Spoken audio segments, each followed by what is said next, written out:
Accessing library computer data. And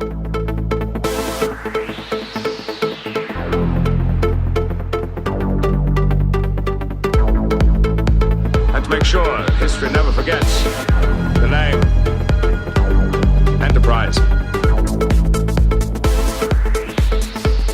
Hey everybody, welcome back to the Pensky File, or the Pensky Podcast as it were. This is a podcast, if you haven't tuned in before, we're running through all 178 episodes of Star Trek The Next Generation, giving our thoughts and feelings and feedback about every single episode. We're up to Season 2, this is Episode 6 of Season 2. It's called The Schizoid Man. It aired back on January 23rd, 1989. It was directed by Les Landau, and the teleplay credit goes to Tracy Torme. Story credit goes to Richard Manning and Hans Beimler. So this is a real... production-wise, it's got a lot of returning stars. Les Landau's directed before. Tracy Torme is a writer that we've seen before, and Hans Beimler and Richard Manning have been around for a little while. So in this one, the Enterprise runs into a mad scientist, Dr. Ira Graves, who is attempting to cheat death by transferring his memories and personalities into a computer. He ends up transferring it into data. And it's just going to be me talking about this one.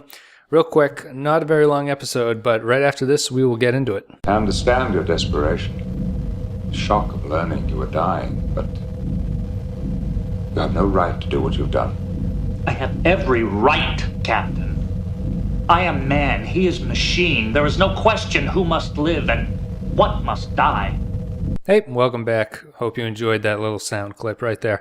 So, The Schizoid Man. I wanted to start this one off by saying that the title of the episode is a reference to an episode of The Prisoner, which was also called The Schizoid Man. Dr. Ira Graves was originally going to be played by Patrick McGoohan, who is the star of The Prisoner. And if you're unaware, I am currently helping to do a podcast about The Prisoner, where we're doing the same sort of thing as this show, running through all the episodes of The Prisoner and breaking them down. You can check that one out at backinthevillage.com. And that's backinthevillage.com, not the Iron Maiden song, but the village where The Prisoner takes place. So backinthevillage.com, you can check those out if you want. Anyway, back to this show, which I think would have been better with Patrick McGoohan playing Dr. Ira Graves. Just the way he plays in The Prisoner, I think it would have added some nice slaptastic, herky-jerky comedy into this one. But yeah, Ira Graves is a mad scientist with a hottie for an assistant, which is kind of a thing in Star Trek that they do. This one has shades of We'll Always Have Paris in it, and that the Enterprise goes finds this crazy scientist who's doing crazy work, and his love interest wife / assistant or whatever she is there, very concerned about his well-being.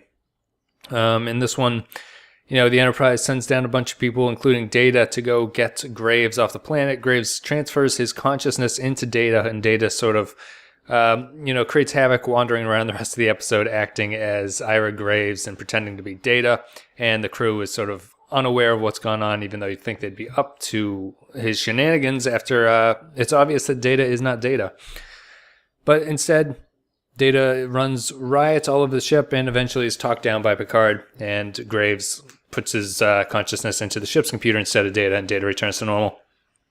I wasn't crazy about this episode. It's got the mad scientist goes crazy type thing. It's hitting this season 2 thing where the episodes are becoming okay. They're not particularly memorable or great. So they're just sort of decent at this point. And the production, I think, is exceeding where the writing is. The scripts are probably the main problem with these shows at this point. I've been giving a lot of 2s and 3s and sort of waffling between them in my rankings of 1 to 5 for each of these shows. It's like I sit there and I'm like, is this a 2? Is this a 3? Did I like it? And ultimately it comes down to how much I liked it. So I'm going to give this one a 2 out of 5, and I didn't really like it as much as I like some of the other ones that are surrounding this one. I thought it was fine. I thought that it was interesting that the comedy aspect was what actually probably worked best in this show. Coming off of Outrageous O'Connor, where they were trying to be funny and failing miserably. This actually is pretty representative of what we were talking about in the O'Connor episode about how Star Trek is at its funniest when it's not trying to be funny. And this show has Data growing the beard, which is pretty good, and it's not hysterical, but it's very funny. If I stroke my beard thusly, do I not appear more intellectual? Is kind of a funny line. But it's the show just sort of writing things straight and the actors getting laughs out of how they're playing it. And it worked well here. And Data giving the eulogy is also sort of funny. Not as funny as the beard scene, but it works out well. Brent Spiner gets to sort of go wild in this show as he is playing up being taken over by a mad scientist. And, you know, to the point where it becomes a little bit weird that the rest of the crew doesn't notice what's wrong with him. It's an okay show. This makes sense. It feels a little bit like an older episode because I think in the original series there was a lot of transferring consciousness into computers, which is what happens here. And it's a little played out at this point. It's kind of like the godlike being. I'd appreciate stories that don't sort of stick to this narrative anymore. It doesn't really feel necessary. And I think this episode would have worked better as a mystery. They reveal very early that Data is taken over by Graves, and I think if the show was written later on, there would have been a little bit more of a mystery or playing around with the fact that why is Data acting a little bit strangely? You don't see Graves transfer himself into Data in this. It just sort of cuts away when he's about to do it, but Data appears different almost immediately. And is just acting very petty and jealous, which no one seems to pick up on. And he's also whispering. He's also whistling a song that Graves was whistling, which is the "If I Only Had a Brain" song from The Wizard of Oz. Graves is whistling that, and Data asks him what it is. It's strange that he wouldn't know what the song is, but there you go. And it also would have been a little bit better if they hadn't explained what the song was. Just, you know, better writing. You don't need to hammer people over the head with it. But yeah, I think it would have been better served as a mystery story where you don't explain what Graves has done early on because there's no tension once that becomes apparent, which is almost immediately. You know that Graves has taken over Data and they're going to fix the situation somehow. It would have been more interesting if it was a mystery and Graves was a better actor as Data and able to sort of fool people into doing things, because as it stands now, he doesn't really have a point. Graves doesn't really have a point. He just kind of wants to live again or live forever in this new body. And he wants to sort of, you know, have sex with his assistant, I guess, is the other sort of thing that he's trying to do. But there's no driving conflict here besides the fact that Data has been taken over. They try to remedy that by having Graves as Data attacking people and sort of accidentally hurting them. Not even accidentally, because he's trying to knock them out, but the show is trying to write him as though he's accidentally hurting people and is unaware of his own strength and is sort of becoming a threat, which is the reason that Picard manages to talk him down. Picard convinces Graves that he can't live like this because he's a threat to everybody else and it's dangerous to be like this and he should be fine the way he is. And it doesn't really fit the character because the character is portrayed, the Graves character is a pompous asshole who, it doesn't make sense to me that he would really be concerned about how much damage he's doing. If they had written that in earlier, it would have been a much tighter script. But as it stands now, it's really just a plot development that comes out of nowhere just to wrap up the storyline, which is a problem with these early episodes, obviously. Yeah, it's just not. It's not particularly well written, and it's not particularly interesting what they do here. The Graves thing, it feels like a cop-out at the end. There should have been some better way to get around this. Either write Graves more interestingly in the beginning, or have the crew come up with some sort of technological solution to the problem.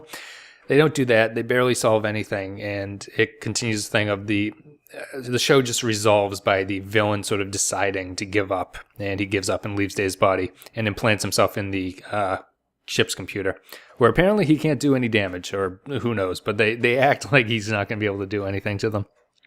And that's pretty much it. You know, it's not really a great show. I give it a 2 out of 5, as I said. It has an interesting thing where Dr. Pulaski turns over her role to Dr. Solar, who is played who plays Dr. Solar? It's Susie Plaxon, who would go on more notably to play Kalar, Worf's mate in the upcoming shows. But here she's a Vulcan doctor who works on the Enterprise, apparently, and Pulaski, for no particular reason, is not involved in this episode and hands off her responsibilities to this Dr. Solar, which doesn't really make a lot of sense. I think the episode is trying to flesh out the the supporting cast on the show. I don't know if Solar ever comes back. She might return in one episode or two, but she's not really a remarkable character. She's a Vulcan, so she's just sort of emotionless and very by the book. But she doesn't add anything to this. I don't know why Pulaski couldn't just be in the episode and be a part of this. Maybe Diana Muldaur was busy that week or something, but who knows? She comes back in the next show, Unnatural Selection, in a big way. That's the first Pulaski-centric episode. Maybe she was resting her chops for that one. Who knows? Not a great show. 2 out of 5. Did you damage your face, Data? It is a beard, Geordi. A fine, full, dignified beard. One which commands respect and projects thoughtfulness and dignity. Well, opinions? It's, very different. When I stroke the beard thusly, do I not appear more intellectual? I'm sorry, I have to go now. Goodbye. Why was she laughing? I don't really have much else to add on this one. This will be a short episode. It's not a short episode of the podcast. It's whatever. I would never watch this one again. The scripting is kind of weak. Doesn't really go anywhere. It has some decent comedy in it. Tracy Torme was an SNL writer before he joined the writing staff of TNG. So he's probably the most effective at writing comedy. He also wrote Haven, though, so I don't know if... sometimes he can go a little bit too far, I think, and the show is not meant to be a comedy. And Tracy Torme seems to take it that way sometimes. But, just kind of a forgettable episode. I wouldn't show this to anybody. Not great. 2 out of 5. So thank you guys for listening. If you enjoyed the content and you're on YouTube, a like and a comment would be appreciated. If you're on iTunes, hey, a rating and review. Only if you guys enjoyed the show, though. This is kind of a short one, so maybe listen to one of the longer ones about a more interesting episode if you're just tuning in for your very first show here. But yeah, thank you guys for listening, and I appreciate everything and all the feedback and everything that people have given me. It's been very helpful, and we're going well into the second season. I think things are going to pick up. We've got a couple upcoming episodes that are really going to be good, and I'll bring on some people to talk about those with me as well. Thank you guys. See you later.